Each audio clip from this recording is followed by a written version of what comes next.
વંથલીમાં પ્રેમ સંબંધના કારણે 24 વર્ષીય તાજીમ સ્ટેઢાની તેના જ પ્રેમિકાના પિતા રફીક શાલ અને ભાઈઓએ ભેગા મળીને હત્યા કરી નાખી છે.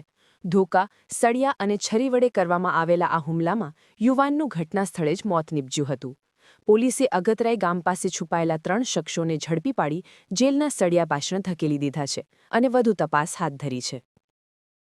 તે જગ્યા ખાતે ખૂનનો બનાવ બનેલો છે. બનાવની વિગત એવી છે કે રફીક શાહ સરવદી એમના જે દીકરી છે ઇકરાના કરીને તે તાજીમ મુસાભાઈ સોઢા નામના વ્યક્તિ સાથે પ્રેમ સંબંધ હતો.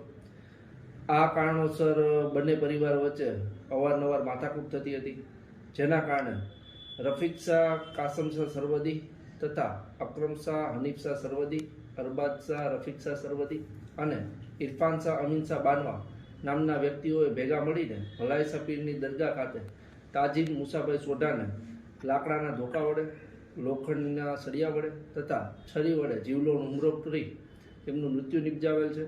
આ સમય દરમિયાન ત્યાં હાજર શકીલ જેઠવા નામના જે વ્યક્તિ હતા તેઓને પણ ઈજા પહોંચાડેલી છે અને આ સમગ્ર બનાવને અંજામ આપેલ છે.